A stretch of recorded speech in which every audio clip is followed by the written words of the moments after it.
of God came to present themselves before the Lord, and and Satan came also among them to present himself the Lord, before the Lord.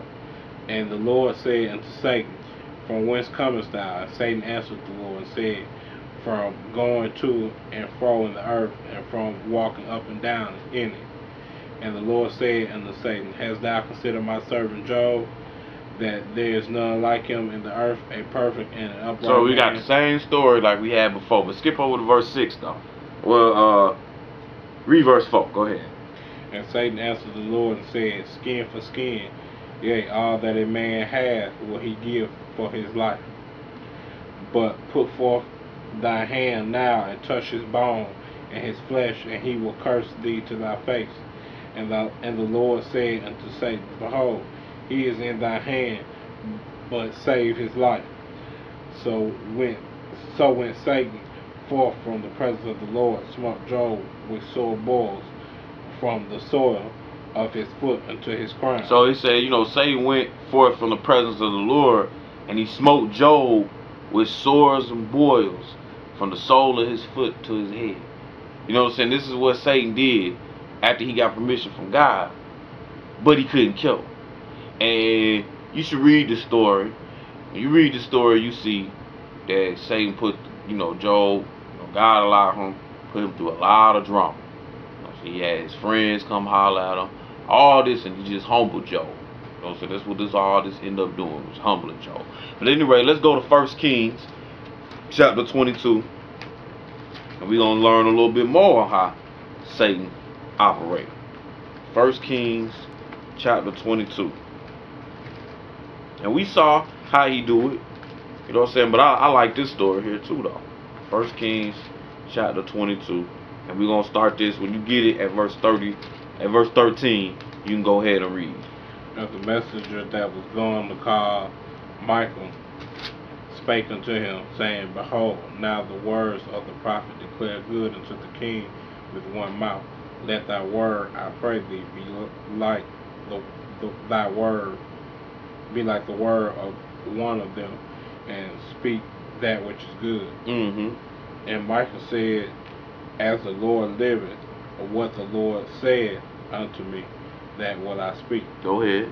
So he came to the king, and the king said unto him, Michael, shall we go against Ramoth Gilead to battle, or shall we forbear? And he answered him, Go and prosper, for the Lord shall deliver it into the hand of the king. And the king said unto him, How many times shall I adjure thee that thou tell me nothing but that which is true in the name of the Lord? And he said, I saw all Israel scattered upon the hills as sheep, that they have not a shepherd.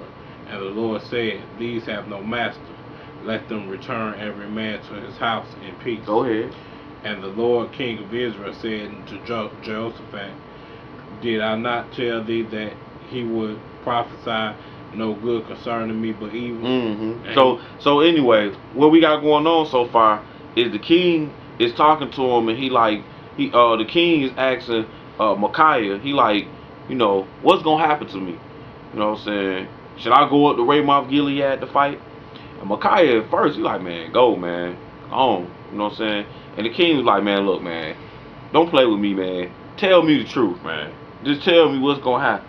So Micaiah is like, look, I saw Israel scattered upon the hill as sheep that ain't had no shepherd. He telling me like, man, you not going to live through this one, right?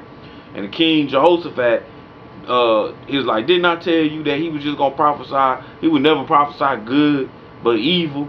You know what I'm saying? This is what the king is saying.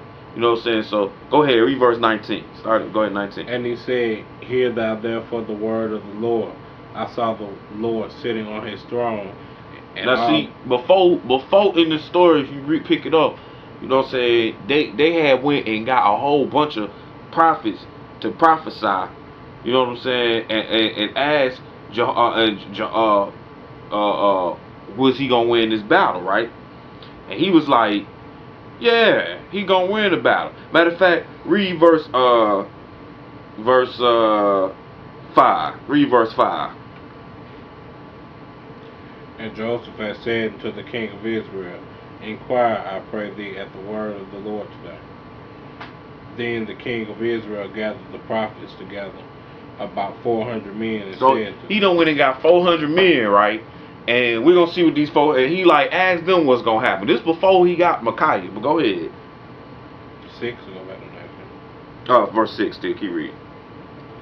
And said unto them, Shall I go against Ramoth Gilead to battle, or shall I forbear? And they said, Go up, for the Lord shall deliver it unto the hand of the king. So he like, yeah, go ahead, cause the Lord, these 400 men now.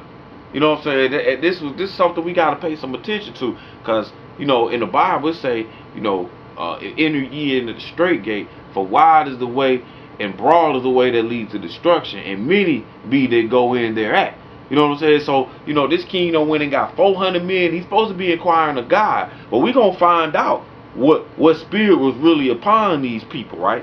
You know what I'm saying? And then verse 7. Read that verse 7 now. And Jehoshaphat said, Is there not here a prophet of the Lord, besides that we might inquire of him? Mm-hmm. And the king of Israel said unto Jehoshaphat, There is yet one man, Micaiah, the son of Imlah. So that's how Micaiah got into the scene, because you know what I'm saying, you know, he went on ahead and told him, we gotta find a real prophet of the Lord. You know what I'm saying? Like these men here, they just telling you anything. You know what I'm saying? So let's skip back and let's find out how the Lord set this thing up on how he got his 400 men to lie like this.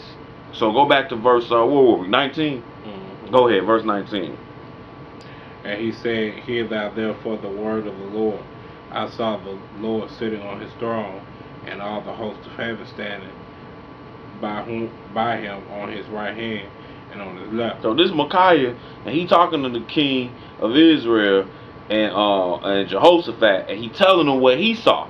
He like, look, man, I saw. He said, and the Lord, he said, and hear thou the word, therefore the word. I saw the Lord sitting on his throne, right, and all the host of heaven standing by him on his right and on his left. So he saw all these angels by him, right? Verse 20. Go ahead. And the Lord said, Who shall persuade Ahab that he may go up and fall at Ramoth Gilead? So the Lord ready to get rid of Ahab, right? So he say, who gonna persuade Ahab to go to Ramoth Gilead? Now this is the Lord talking to his host. Go ahead. And one said on this manner, and another said on that manner. And there came forth a spirit and stood before the Lord and said, I will persuade him. So you got some of them, they were talking and they was like, no, well, we'll do this. You know, it said this manner and that manner. You know what I'm saying? So you got angels talking, right? On how they gonna get Ahab to basically get slew, right? So it ain't no telling, you know, they might have been saying, well, maybe we can get him sick that night. Because we saw how Satan operated with Job. You know, maybe we can put some boils on, you know. So while they talking, here come another angel, right? Or another spirit. Go ahead. And the Lord said unto him, Wherewith? So he was like, I'm going to persuade him. So God like, what you going to use, right? Go ahead. And he said, I will go forth, and I will be a lying spirit in the mouth of all his prophets. So this how them 400 people was lying, because they had the spirit of Satan on them. But we read where it said, go and get 400 men to prophesy the words of God now. But this angel, this evil angel, one of Satan boys, if not Satan himself, was like, you know, he said, and the Lord said unto him, wherewith? And he said, I will go forth and I will be a lying spirit in the mouth of all his prophets. But we saw who the father of lies. The father of lies we saw was Satan. We read that in John chapter 8. Go ahead. And he said, Thou shalt persuade him and prevail also. Go forth and do so. And you can read the rest of that story on your own, and you will see that verse 23. Go read verse 23 first. Now therefore, behold, the Lord hath put a lying spirit in the mouth of all these thy prophets, and the Lord hath spoken evil concerning them. So, and now it said the Lord put a lying spirit. But how did he do that? He had the father of lies to go and be a lying spirit to the mouth of all these prophets. You know what I'm saying? Let's go on over to 1 Peter chapter